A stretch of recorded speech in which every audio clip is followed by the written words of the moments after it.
I guess just some final thoughts would be, what ideas do you have about Southern identity? Is there anything in the South that is so specifically Southern that you have seen in your life? Well, when we were in the Navy and we were overseas, especially when we were overseas, people were always accusing us of having been very, very prejudiced against black people, or people of color, since we were Southern. And that went on and on and on. Okay. And we would just nod and go. Never fight about it, never argue about it, until it went on and on and on. And I decided that I was tired of hearing it. So I said to a fellow from the West Coast, from Seattle area, I said, well, why don't you talk to me about what you felt about the Orientals over the years? Yeah. Would you like to talk to me about that? And that stopped them from harassing us about our treatment, supposedly our horrible treatment of the black people. But anyway, and then the people from Ohio, who were essentially of Polish descent, and I'd say, well, would you like to talk to me about how you feel about the Russians? So every people have their people that they dislike. That is unfortunately the case. That is one thing. The other thing about the Southerner, and we're guilty, of course, of prejudice and so on, or have been. My family was not. I was trained from the get-go that we did not talk about black people in a derogatory way, ever.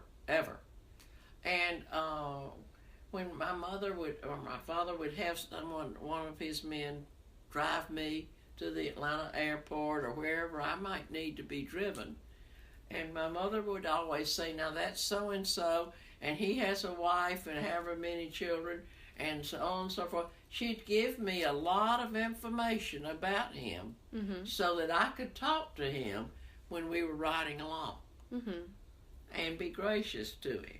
There was always that in my upbringing. People from the South, too, I found, having lived out of the South for a number of years, are very, very gracious.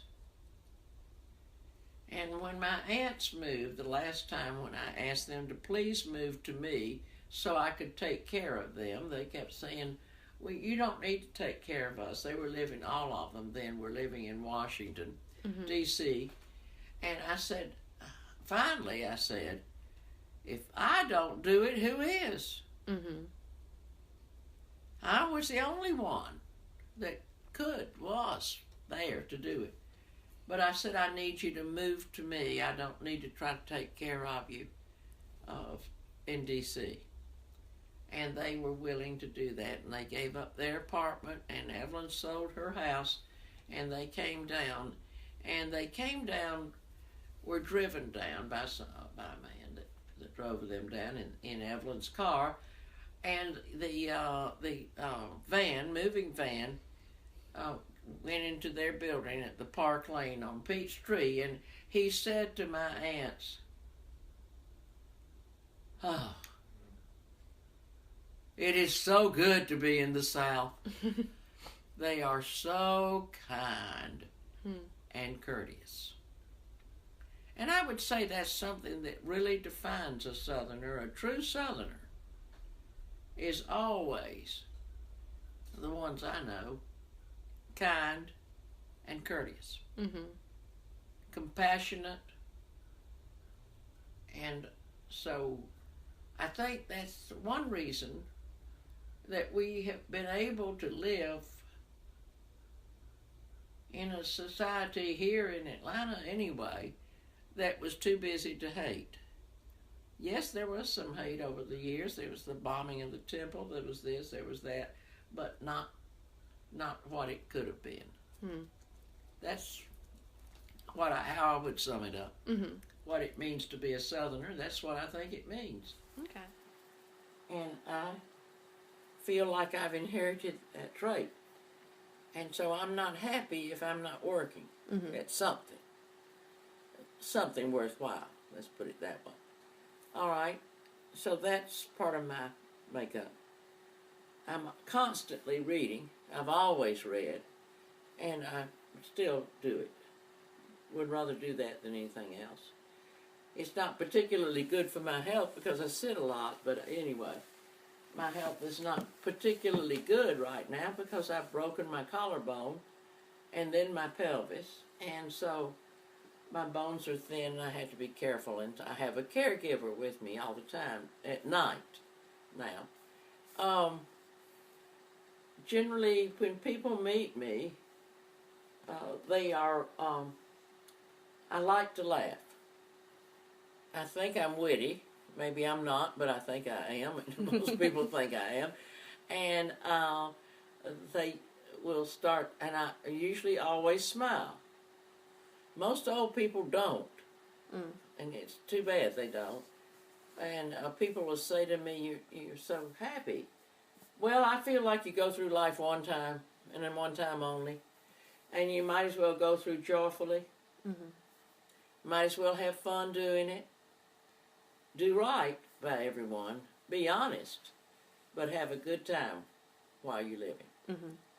That would be my advice. The French call it joie de vivre, the joy of life. And that would be what I would like to say.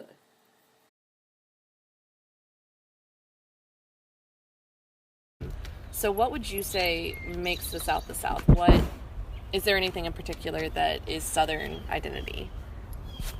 I think, well, it's hard to pinpoint. It's more than just the way, people, the accent, obviously. It's the interconnectedness of people. It's the pace. That's the other thing. It's the pace of the South is pleasantly slow. And I think some people find that irritating about the South. You talk to people like from the North and whatever, and they can't understand why we are so.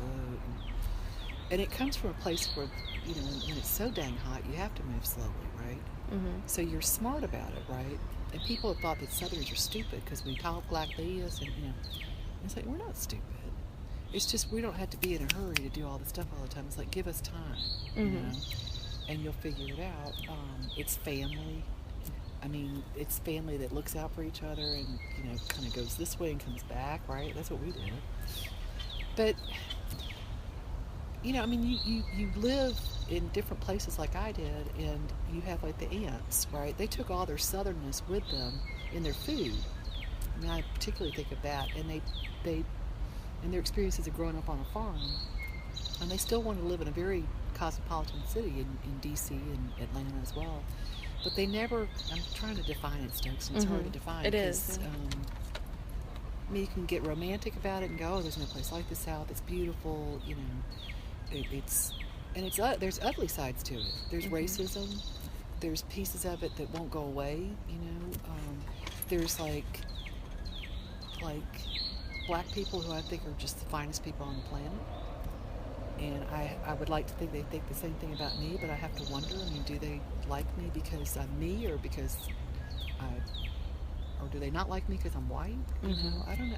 That part, that underbelly of the South is ugly, and I agree with, I can imagine that being a black person, you'd still feel like things hadn't changed enough. And I don't want to say that that's part of it, because that makes it sound like I don't care, and I don't. It's all part of that whole melting pot of just something that's like a big, wonderful, terrible place, right? I wouldn't want to live anywhere else, honestly. I mean, I think about that. I thought about that because I think about the older Doug and I get, like, where is there someplace we'd want to retire to? And what if Wilson and Julian like move, to California? I don't think I'd want to uproot and go out to California just to be close to him, but I can't even. But if I did, I'd still be the southern person out there, right? And I have to watch this about myself. When I was younger, I was more of a chameleon. I could kind of go, oh, I'm not really like that. I'm this, And the older I get, I'm like, no, this is who I am. I have these southern roots. This is part of who I am. All my family's southern. And Doug is, fifth generation native Atlantan? You don't find many people like that, right? And they go all the way back. And theirs is that southern Jewish. It's a very interesting, talk about people that have to assimilate, people that have been on the outside, for their religion and their beliefs. And that type of Jew was right in there with the civil rights movement, really championing those causes that were unfair, and yet, and this is all part of just the irony, I guess, of being a Southerner. Cecil got attacked, not verbally assaulted by a black guy years ago. Just took him on, and just was ugly to him in front of the city. I mean, he's a little bit wacky for one thing, but just the audacity of somebody saying something ugly to a man who had, almost had his life threatened because of what he believed. It's just weird. Yeah. The other thing about being a Southerner that has it over everybody is the food. I mean, you got to admit, Southern food, there's nothing like it. Right? We like to cook. We talk about food, I think. You have great conversations over food. And I'm sure a northern person would be like, or a Yankee, or whatever you want to call them, would be like, well, we have great food. And he's like, you do? Yeah, that's great, fine, whatever. But, why do you want to have a southern restaurant in New York, right? Because it's good. But it's more than just like greasy spoon stuff. It's like recipes that have been handed down, traditions. Yeah. Okay, ask me something else. Our last question is just from your experiences in your life. Either you can answer either or both of them. Are there lessons that you have learned in your life that you wish you'd known when you were younger, or are there just lessons you would like to always tell people? Is there lessons you always want to teach to others? Well, okay, I gotta think about that one. It's very hard when you're young, like you, and even younger, like your sisters, to be patient. That's the hardest part. It's like, if I could teach a lesson learned is just the older you get, the more you stop caring about what other people think about you. And that's, if you just wait for that, you are much more self-confident, you're much more at peace with yourself when you learn to love yourself, right?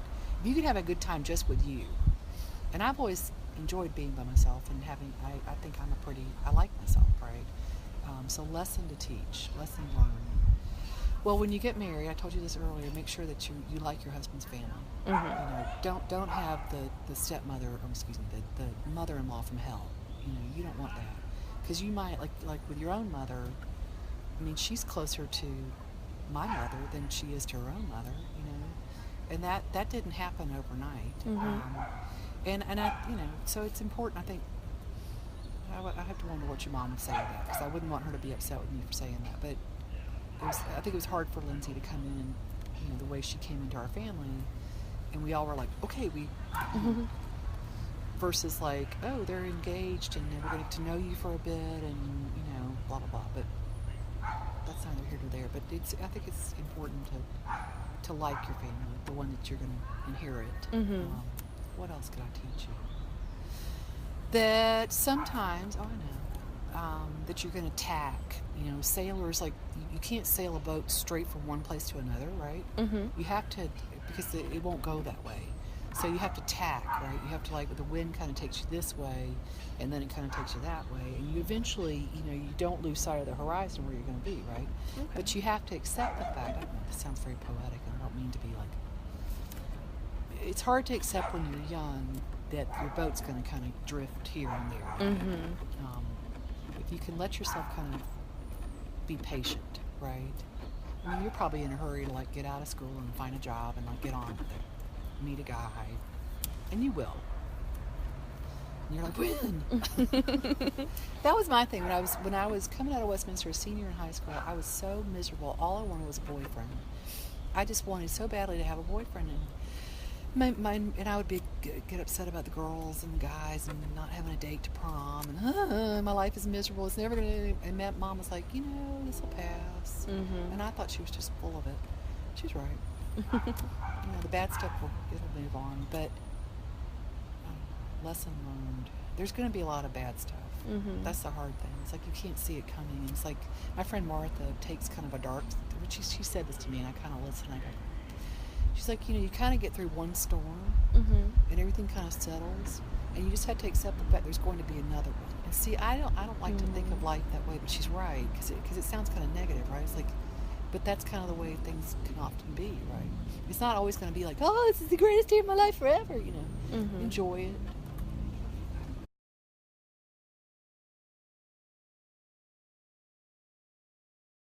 Looking back on your life, is there anything that you would wish to impart?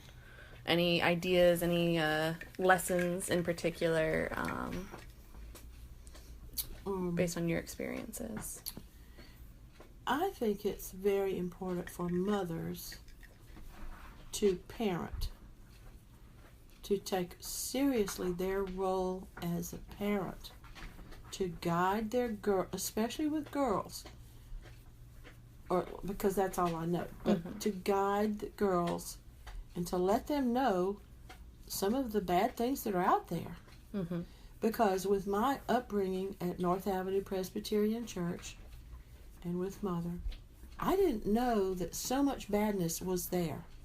Had no idea that there were those possibilities. And I think I have to fault my mother because she didn't tell me that those bad things were there. Maybe she didn't even know there was that kind of thing could go on. Probably she didn't. I don't know. I think that would have been helpful. I do think it's very important for women to get that college education, because as Mother used to say when she would try to, urge me to finish college, she said, well, it'll show that you have stick-to-itiveness. That was her word. And when you go to apply for a job, you can circle the 4. Well, it's more than that. It's doing a lot of things and getting them done and accomplishing something and getting a grade to show how well you did. And it's studying literature where you learn how people think and how they act, or learning psychology, or studying just all kinds of things. I think it's really important for girls to have college education. Education is important. Trying to think. That's such a good question. I'm trying to think. And don't gain weight. I would advise most girls to try not to gain weight, because once you gain it, it's really hard to lose it. I don't know. What else? What other ideas? Of course, now I'm in another phase of my life because I've been with this Mexican man for almost 10 years. This March would be 10 years, because that's when we started dating. And he is abusive by definition because he tries to control me psychologically and financially. And if you look up the definition of an abusive relationship on the internet, it will say psychologically, physically, financially, sexually. And this relationship is on the way out. I haven't spoken with him for about almost 12 days. I keep this door closed, and he comes and goes. And I have a divorce in the works, and I will be getting divorced. And what I'm trying to do is to get to begin some ongoing counseling with an organization here in Marietta that's called Life Saves, or Safe Life, something like that. But it's something that came from the YWCA, in order to try to never, ever get into another codependent relationship. because I'm 74 years old, or almost 74. This is ridiculous. Mm-hmm. You know, it really is. I basically spent 6 years with the first bad guy, 4 years with the next bad guy. That's 10, and 10 with this. Mm-hmm. It's ridiculous. So I'm going to get it straightened out, and then I'm going to hope and pray that I can keep on keeping on and not ever get in that ever again. Mm-hmm. Because it's funny how with codependency and abuse and so forth, once you get into it and you allow a little here and a little there and a little there, then the abuser realizes they can do most anything because you're going to allow it. Mm-hmm. And you allow it because it's so hard to untangle a live-in situation Mm-hmm. or a marriage. But life is looking good. And I'm thinking probably within the next 2 or 3 weeks I'll have the divorce completed. Mm-hmm. And I have my neighbor right over here is a lawyer.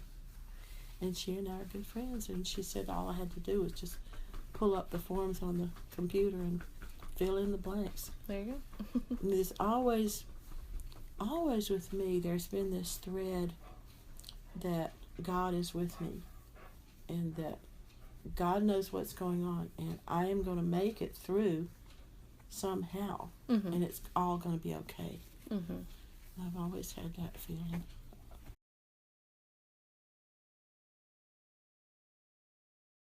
What, from your experiences, have you seen makes the South the South? Is there anything strictly Southern, especially in regards to Atlanta?